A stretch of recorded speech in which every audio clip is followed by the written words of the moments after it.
This is Talkin' Mule Deer with your hosts Steve Belinda and Jody Stemler. Talkin' Mule Deer takes you on a journey to learn more about the Mule Deer Foundation, mule deer and black-tailed deer biology and management, tips and tactics for hunting, conservation issues, and even features some of our corporate and celebrity partners. Now, let's start talking mule deer.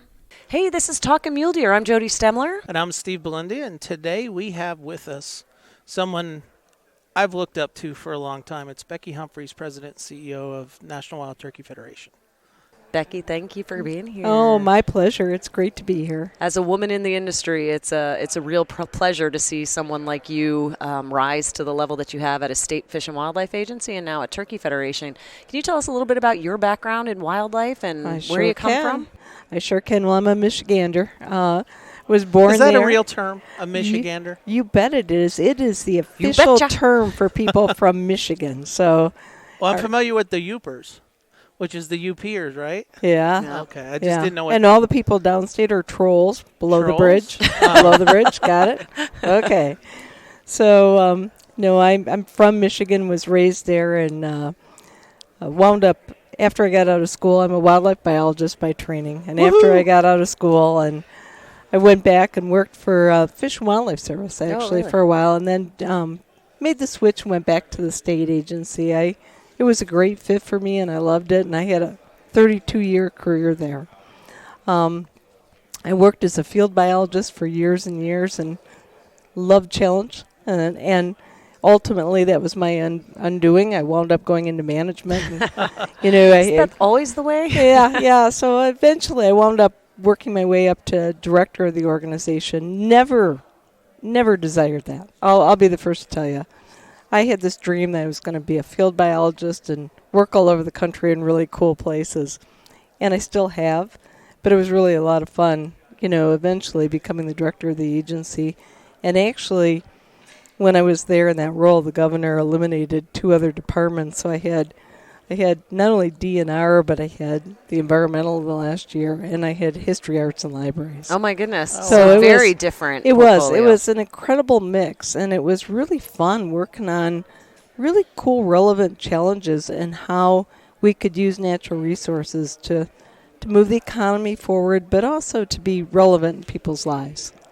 And in Michigan, natural resources is a big part of people's lives, correct? Oh, it's huge. Huge. Michigan is a great, big outdoor state. We have a huge land base. We have about 8 million acres, almost 9 million acres total between state and fed and public ownership. Wow. And then we have commercial forest land that are corporate owned also. So people it's the weekend warriors. Every weekend people are heading up north, as they call it. And up north varies from the southern border all the way up to the upper reaches on Lake Superior shoreline, depending on where you live. Yeah. And migrate to. So it's, everything from winter sports and skiing and snowmobiling and hunting and ice fishing and all of that to, your hunting seasons, your fishing seasons, all spring, summer, and fall long. So it is an incredible state. Now, what did you focus on an individual species? What was your role when you were back in the field before you went up to director? I was a field manager over wildlife programs. So we had public lands that we managed and then did the wildlife reviews for that. But as I moved up in the agency, I was, as director over parks and forestry and, law enforcement and all the various aspects of it, oil and gas, mineral development, all that. Yeah. So it was interesting. It was fun. I bet. Challenging. So you left the state agency, and I think you went to ducks for a little bit. I did. It was interesting. The incoming governor asked me to come on and stay on in the cabinet and stay in that role. But I really decided it was time for me to probably move on. Mm-hmm. I knew Governor Snyder was going to divide the agency back up. I had spent an entire year combining DNR and DEQ. What do? You can't turn around and say to employees, never mind, this has just been a dream.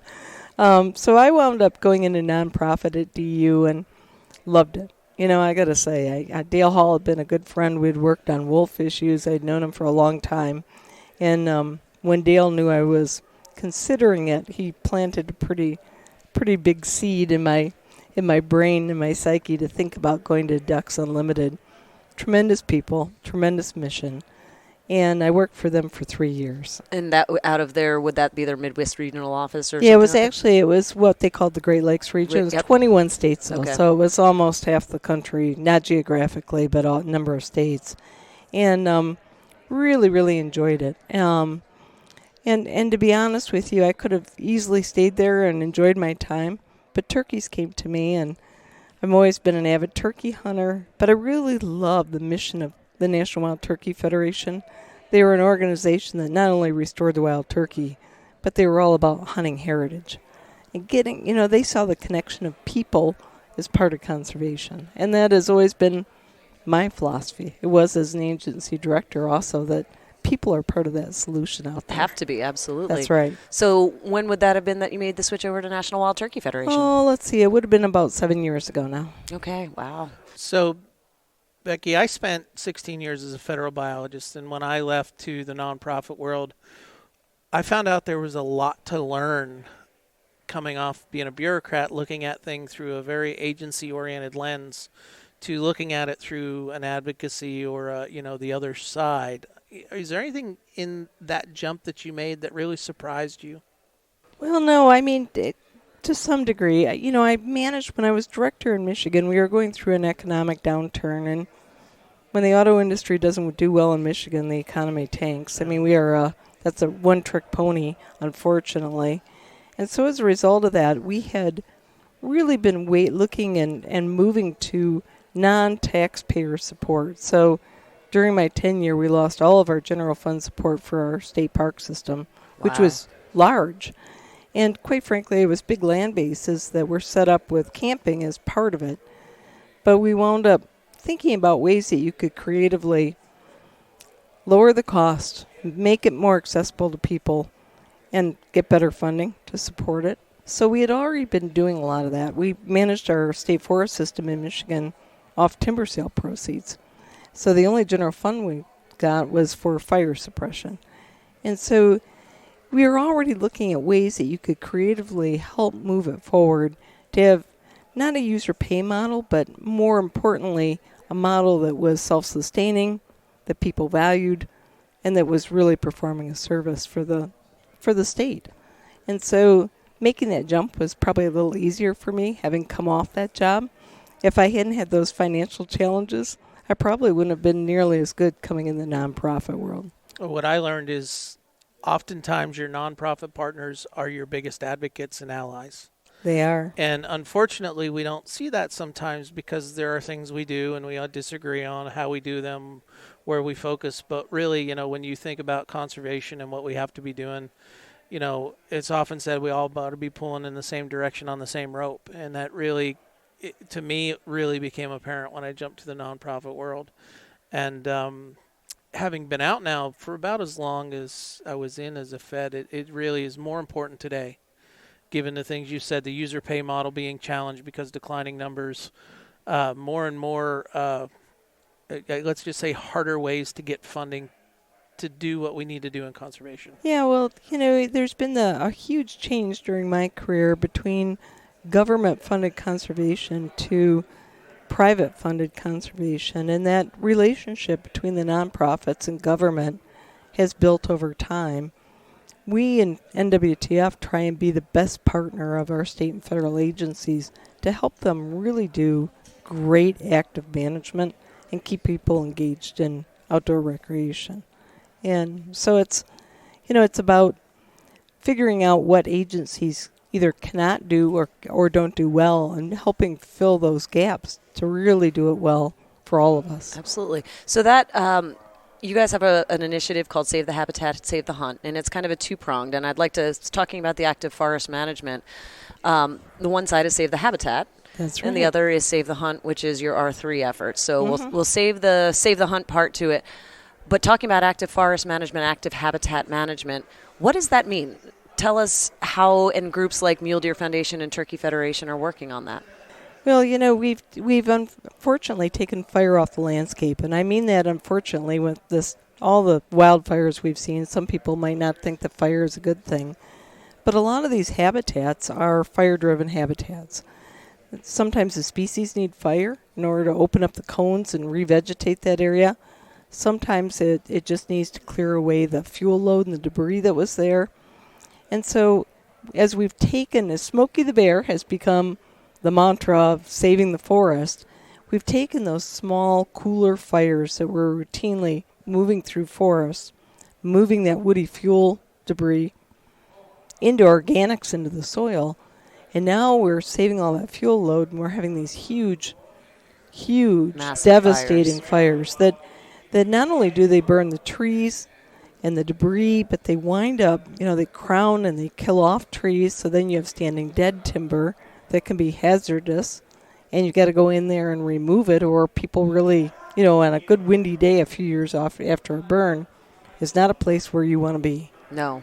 And so as a result of that, we can replicate some of the impacts of what had been those fire-driven habitats through harvesting, through selective harvesting, through mulching, through going in and doing scarification on the land. And that just means, grinding up some of that debris and scarifying the land, the soil a little bit, so that you can get some revegetation in there.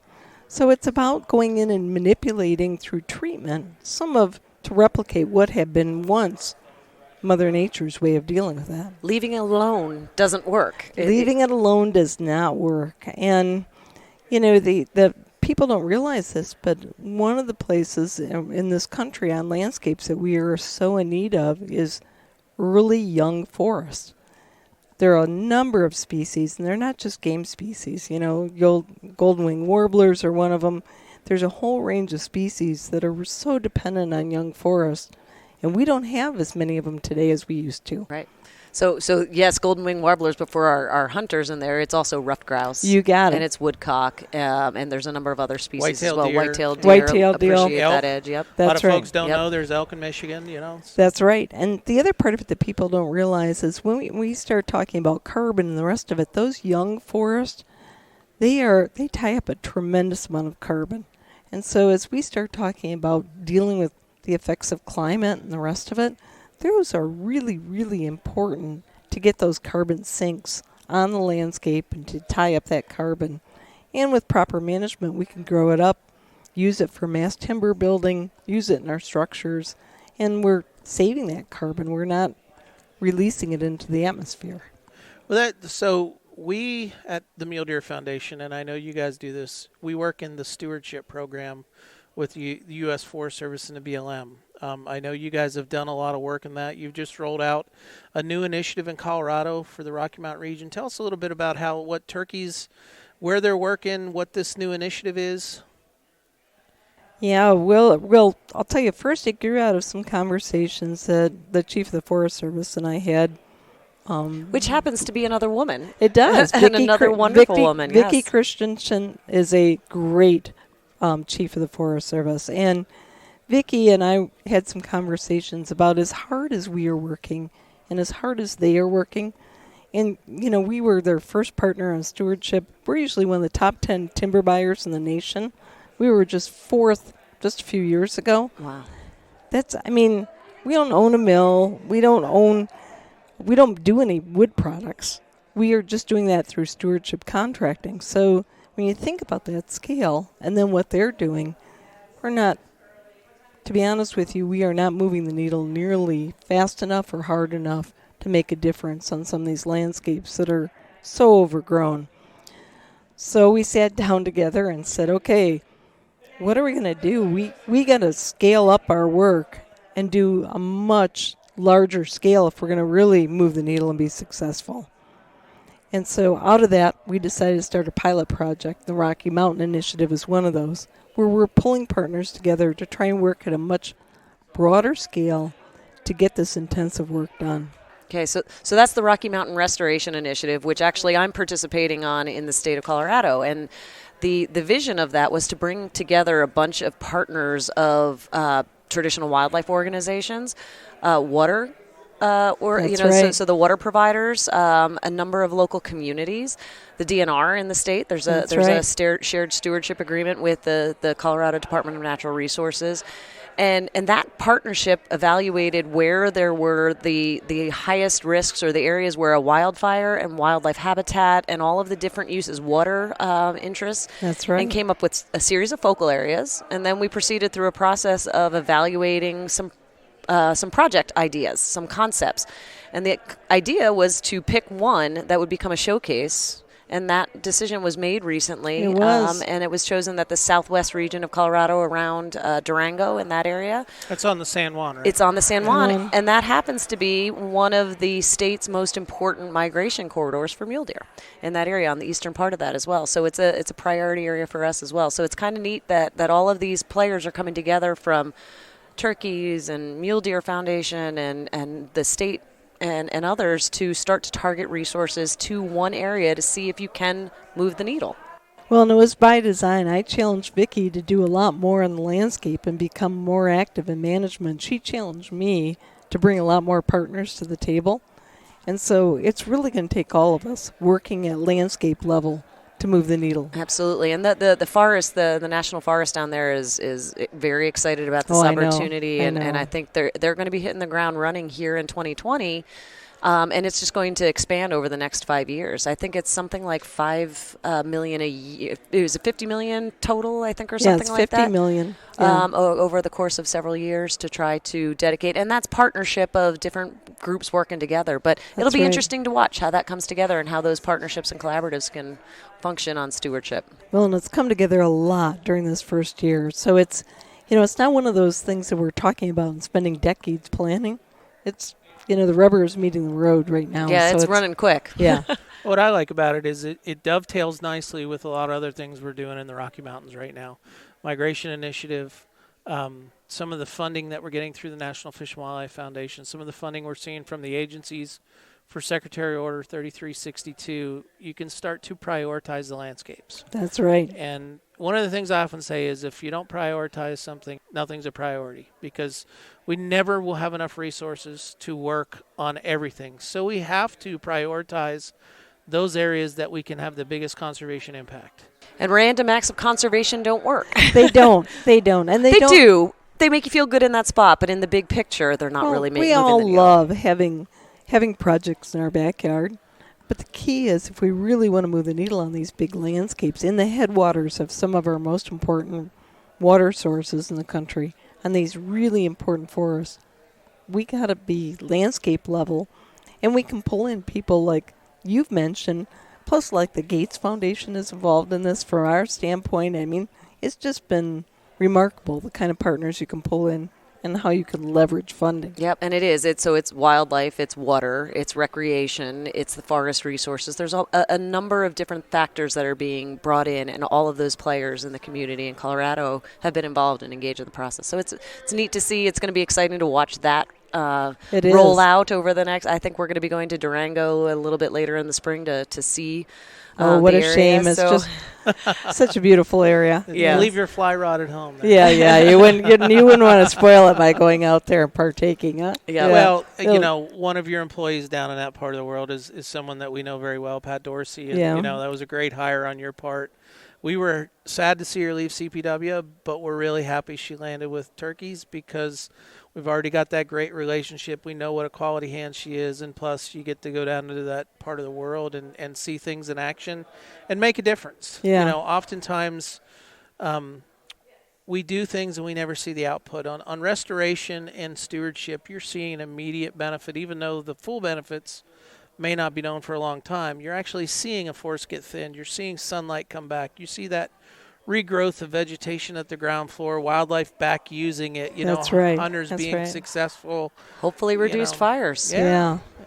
Well, and, and people, I think the public's seeing it. My oldest daughter, they have property out in California, and it was interesting. They were, living and dying, waiting for the news reports on whether the fire was going to cross the hill and come on their property. And it was the national forest land, the federal forest land behind their place had been thinned 2 years before that slowed down that fire and stopped it from destroying their property. And, she is one because of some physical disabilities. She hasn't hunted. She's an active angler, and she hikes. But she said to me, I get it now. Yeah. I get it.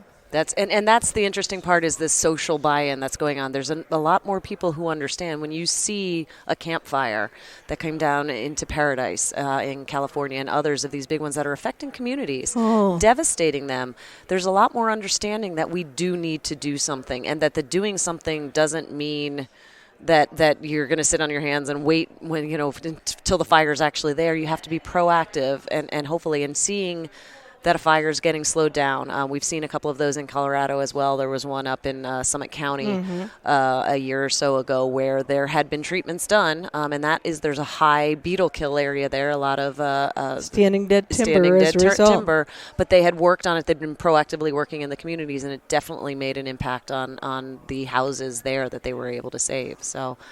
Well, it's just amazing. We have enough technology, and the profession has moved forward enough in professional management that we're not going to see the lumber baron days where we are clear cutting shore to shore. But I'll tell you, those fires that are so deadly. I mean, all you got to do is read, the book The Big Burn, and talk about the early Forest Service, or lived in a community where you have to worry about getting out, in a matter of minutes. Yeah.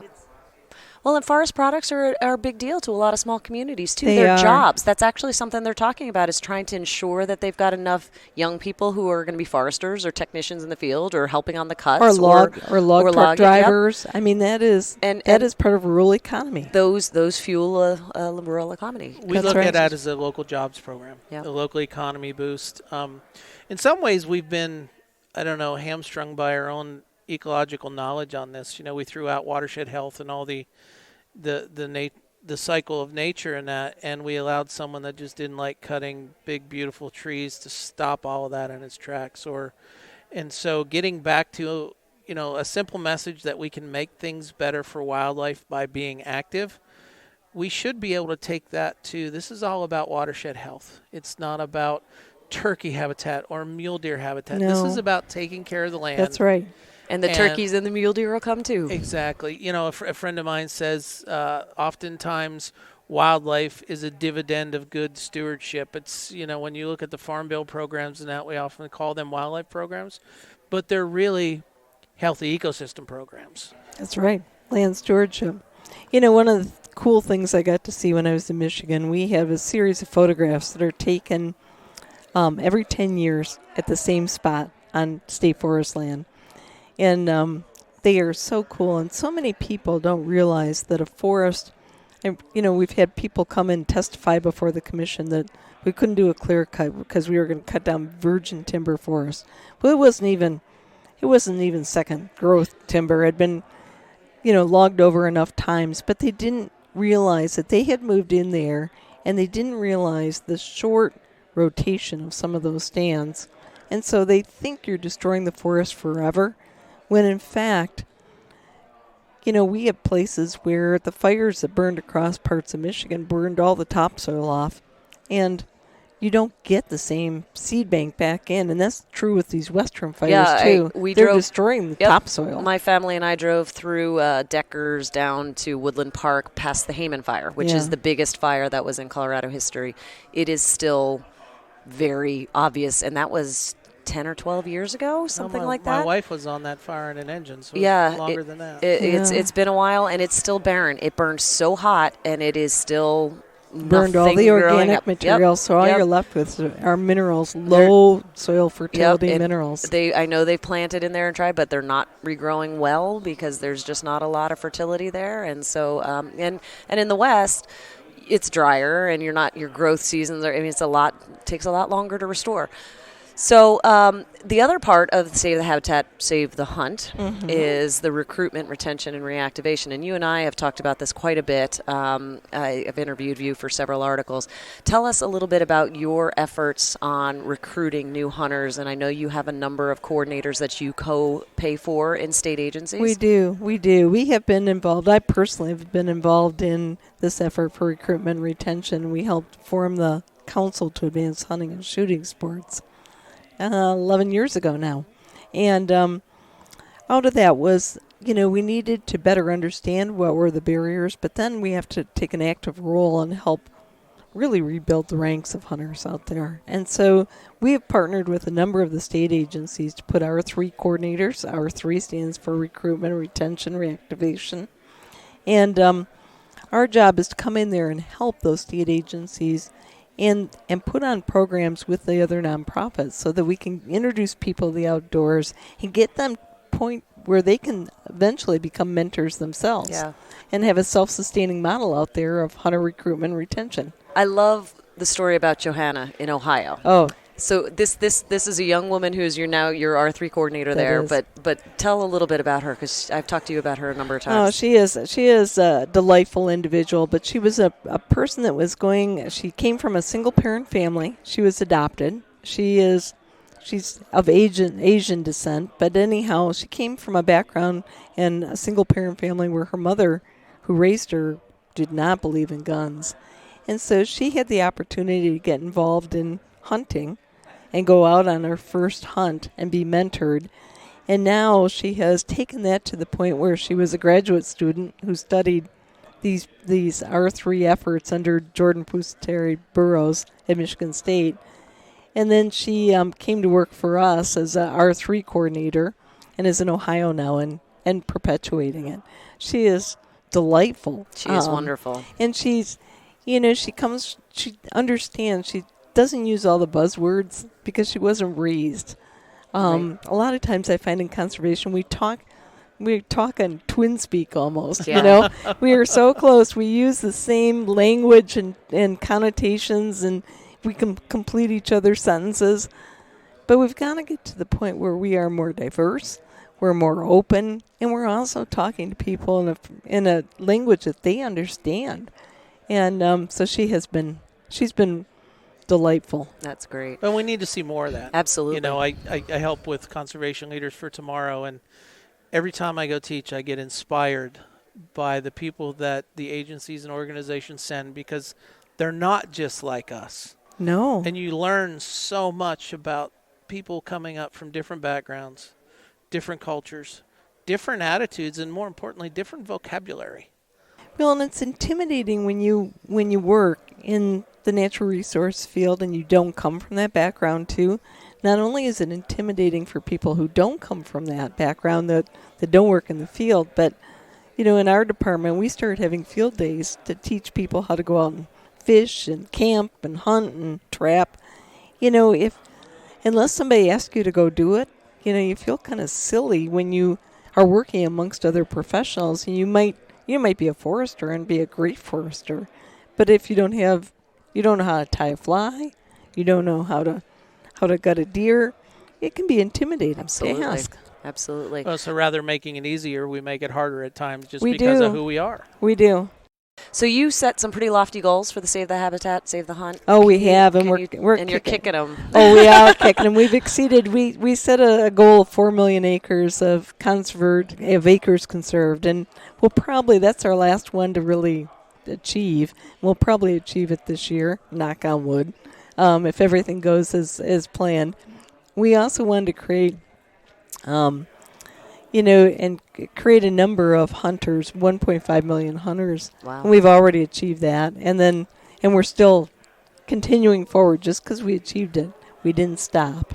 And then these are creating hunters that are not just one-time hunters. You've got a way of tracking to know that these are petite people who are continuing to buy licenses and continuing to keep it getting out. That's exactly right. And then open 500,000 acres to public hunting. And so we've achieved that one. That was the first one that we achieved. Our goal was to do this in a 10-year time period. We've got 2 more years left after this one. So we will. You've already crushed your goals, and that's right. Got so 2 more once years again, to turkeys are the dog that caught their tail. I use that in analogy back to your predecessors. Their goal was to restore turkeys to every habitat that could support it, and they did that. They did it.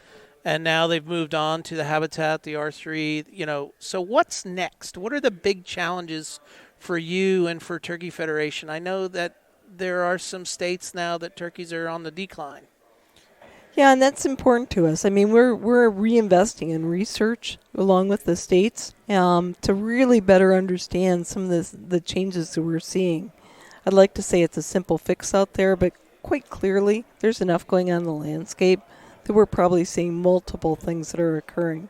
And it varies. So we're investing in research to better figure out where we're seeing some of those turkey declines.